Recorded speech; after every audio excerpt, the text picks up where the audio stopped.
Hey, welcome back to another episode in this Linux Crash Course. In this episode, we're going to cover permissions. So let's get into it. And just a reminder, we're still on chapter 3 here. This is broken down into a number of different videos, but what we're going to talk about today is understanding permissions. Let's go ahead and get back to our terminal window and start to look and see what we got. Just to orient everybody, right now, if I print the working directory, we are in a directory called home/ubuntu/files. For this, I'm going to go back one directory. So now I'm just in the Ubuntu users home directory.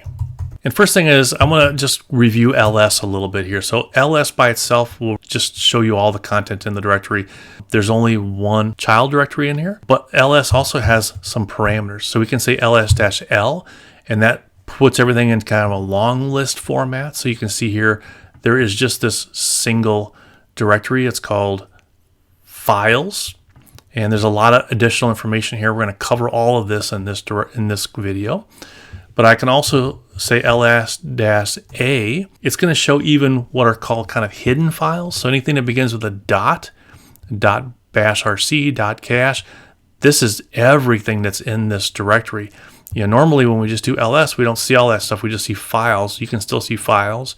But all of this hidden content is shown when you -a, and usually I end up combining L and A together, and you can do it either like this, or shorthand is just ls-la, and then you're going to get the long list, and you're going to see not just files like we did up here, but you're going to see all the hidden directories and hidden files also. So there's a hidden .ssh directory, hidden .cache directory, and here's a bunch of hidden files that you can see. And then the last ls option that I'm going to show you is there's an H command if you ever are interested in getting more human readable file sizes. So this column here is the file size, 4096 bytes, 3771 bytes, 0 bytes. But if you put an H in there, then what you're going to get is it's 4K, 220 bytes.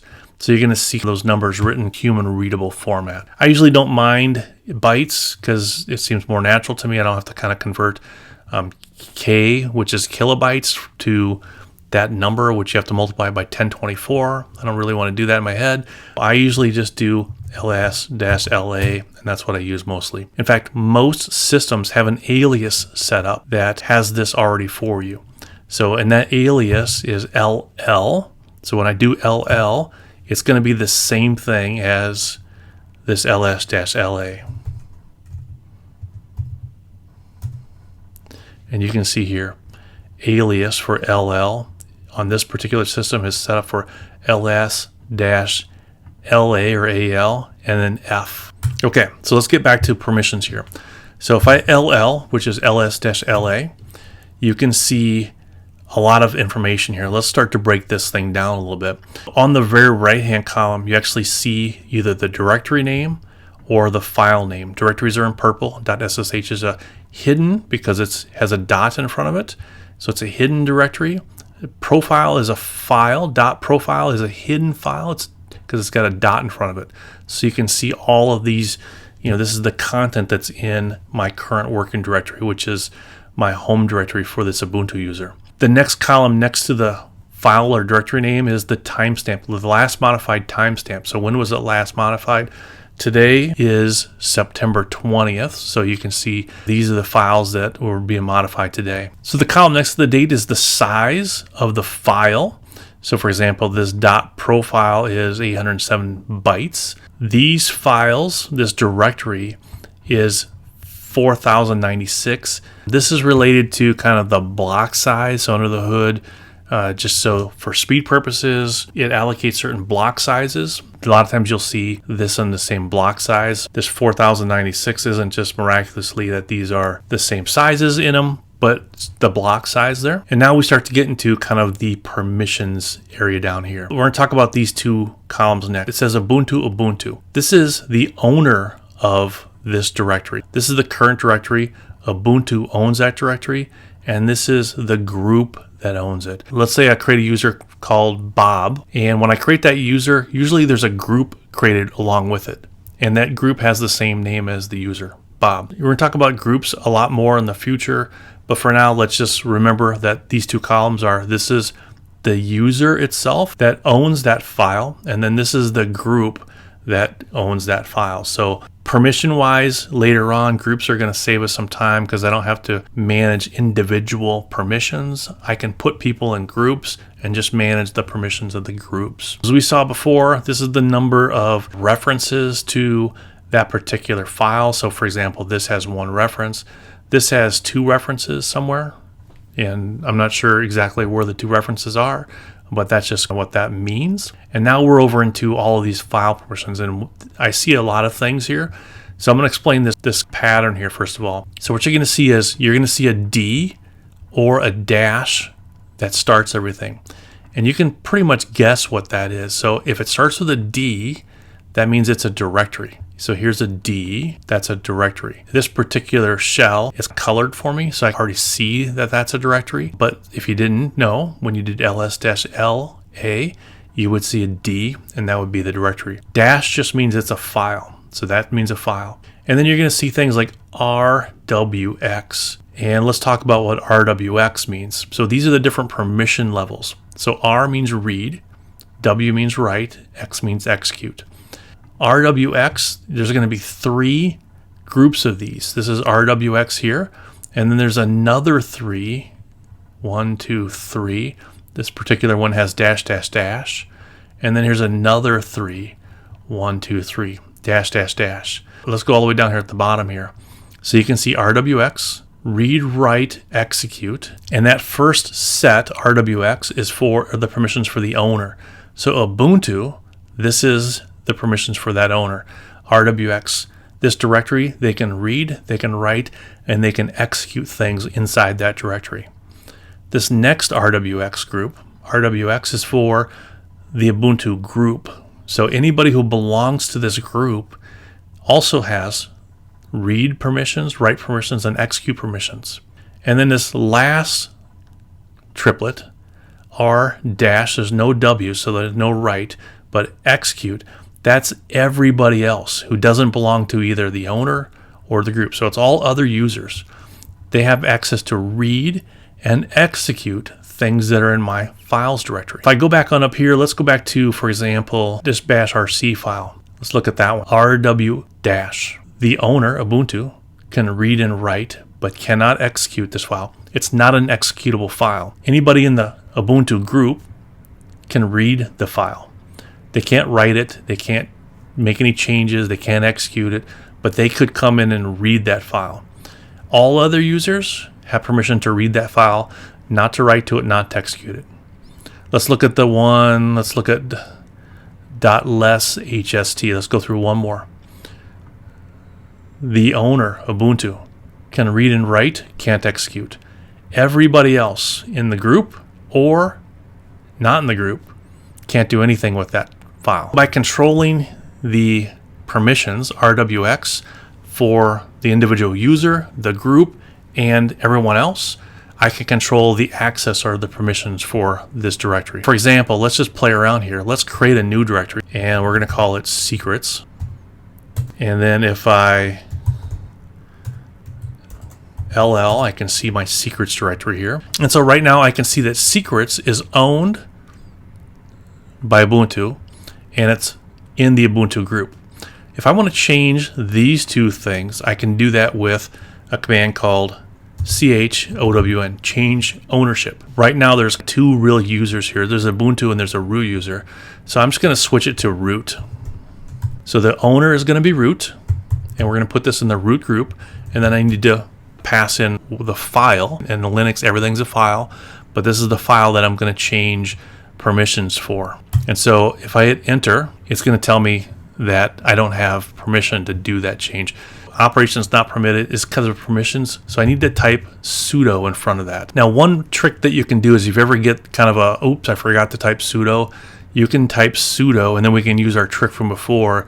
Exclamation is the last command that we just ran. I'm going to run that last command with sudo in front of it, and so that's going to do this: sudo chown, change ownership, root secrets. Now, if I clear this out and we'll go list that, now you can see what changed. Root secrets. Now that directory, inside that directory, it's owned by root and its group is root. My current user, Ubuntu isn't root, and it's not in the root group. So I'm going to go ahead and switch into here because Ubuntu has these permissions. So Ubuntu right now is not the owner, and it's not in the group. So we're expecting Ubuntu to be able to read, which means I should be able to get into this directory, and I can execute things, but I can't write. That means I can't create files, I can't create directories. As the Ubuntu user, that's who I'm at right now, I'm going to switch into the secrets directory, and I can see what's in there. I can ls and see that there's nothing else there. If I try to change or make it change, like to make a directory, I get an error. Permission denied. I do not have permissions to do that. If I try to create a file using the touch command, touch is something we haven't covered yet. Cover it a little bit later, but what it does is it creates a file, but it's just empty. So we're going to try to create an empty file called test, and permission denied again. So I can't do those things simply because I changed ownership and I changed the group, and that put Ubuntu into this area right here. So I'm going to change back to the directory right before. Let's clear this out. We can LL again so we can still see everything. All right, so let's talk about permissions inside the directory and outside the directory. We just saw inside the directory, this Ubuntu user had to abide by these permissions. It could read, it couldn't write, so I couldn't create anything, and I couldn't execute. Outside, in this directory right here, this is the current directory. Ubuntu has read, write, and execute permissions. And the Ubuntu user should be able to remove that secrets directory. I execute the remove command, and if we clear this out and LL, you can see that secrets is now gone. All right, let's do a couple more things. Let's target these RWX, and let's target some of these over here. I have this directory. Let's say, for some reason, I don't want anyone outside of myself, not even people who are in my group, to get access to this file. So I can chmod this file, so modify the file, and what I can do is I can enter permissions a couple of different ways. And so we're going to take a look over here at our little cheat sheet. So I can see, RWX, read, write, execute, we've covered that. But here's a couple of different ways to really kind of change this. And I'm going to position this so I think you'll be able to maybe see it while we're doing it. So you can see the first way is we're going to use these numerical methods. And so read has equivalent to a number 4, 2 is write, and 1 is execute. And so when you see numbers like a 7 for the first triplet, so each one of these is going to be, that's the owner, this is the group, and then that's all of the users. So a 7 means 4 plus 2 plus 1, which is 7. That means that that person can read, write, and execute. A 5, the only way to get a 5 is if it's a 4 plus a 1. That means that the group can read and execute. And then the 5 here means that everyone else can read and execute. We can use these numbers. This is the first way to kind of change permissions. So I want myself to be able to have all the permissions. I want the group to have none and everyone else to have none. And we're going to target the files. If I LL now, you can see the change. What happened was I kept the RWX for myself, RWX. This next RWX for the group, I removed it. So there's no RWX at all. And then you can see R and X are removed for everyone else. Let's use the numbers one more time. 777 means everybody can do everything. So we'll target that.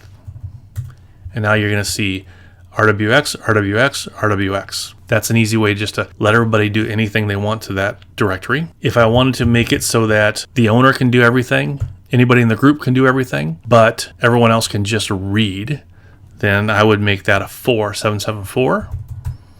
And then if I LL, you can see now everybody in the group can just read. That's changing permissions using this numerical method. So let's use this other method. So there's the symbolic method here. So we can say things like change mod again.